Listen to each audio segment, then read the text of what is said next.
Chers amis, chers camarades, on m'a proposé de dire quelques mots. Donc moi, c'est Olivier Besancenot du nouveau parti anticapitaliste. On a décidé de faire partie du Front populaire avec notre particularité, qui est un moment extrêmement particulier.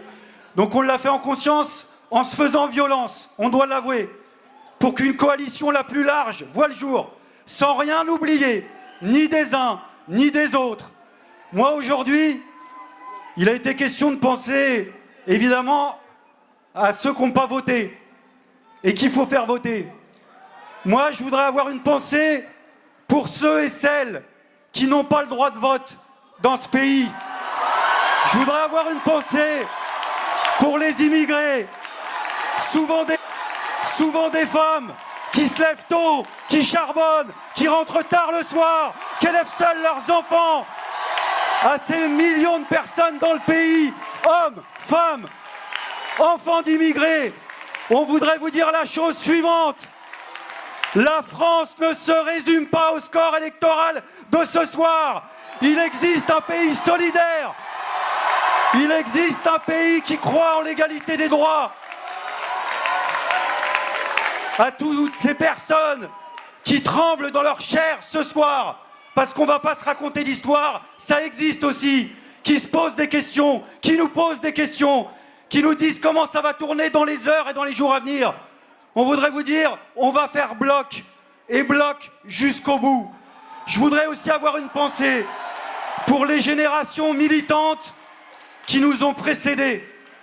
Des générations militantes, lutte de classe, antiracistes, antifascistes, qui ont payé le prix cher de la lutte contre le fascisme et qui doivent, comme nous, là aussi se faire violence. Parce que, amis et camarades, notre responsabilité dans les heures, dans les jours, dans les semaines qui viennent, c'est de résister à l'ère du temps délirant, qui fait qu'aujourd'hui ça se joue entre deux composantes politiques et que la balle est dans le camp de la Macronie et que sur les plateaux de télé, il y en a visiblement qui préféraient payer moins d'impôts et surtout ne pas en payer plus du côté de certains présentateurs, quitte à avoir des fachos.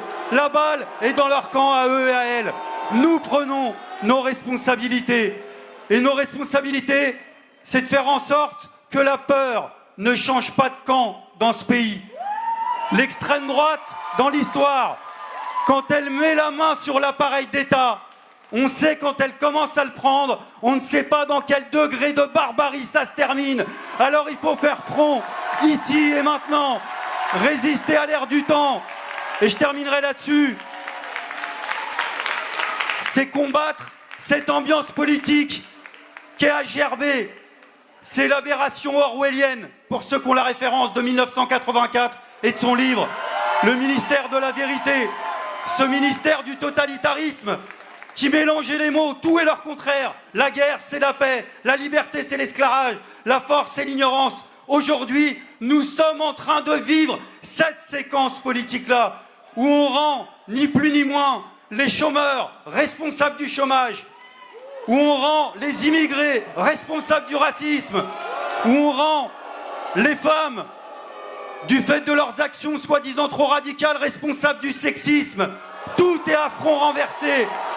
Et comme une apothéose politique, le rêve de la réaction et des fachos en tout genre, c'est de dire que l'extrême droite serait antiraciste et que toute la gauche serait antisémite. Il faut tout remettre à l'endroit. Alors oui, on a affaire à un rouleau compresseur, à des chaînes d'infos en continu. Alors je vais vous dire, c'est pas compliqué, enfin si, c'est extrêmement compliqué. Il faut que chacun et chacune d'entre nous relève la tête dès demain matin, s'adresse à ceux qui aujourd'hui ont le moral dans les chaussettes, et il y en a, faut pas se raconter d'histoire, et c'est pas grave. On a le droit d'avoir des coups de mou, on a le droit de douter, c'est humain de douter. Nous, on n'est pas comme eux, même sur ce terrain-là. Mais il faut leur dire que demain matin, on se transforme, nous tous et nous toutes, en chaîne d'information continue, en contre-chaîne d'information continue, pour que ça soit la victoire. Alors oui, il y a un grand révolutionnaire qui s'appelait Auguste Blanqui, qui a fait quelques révolutions dans le 19e siècle.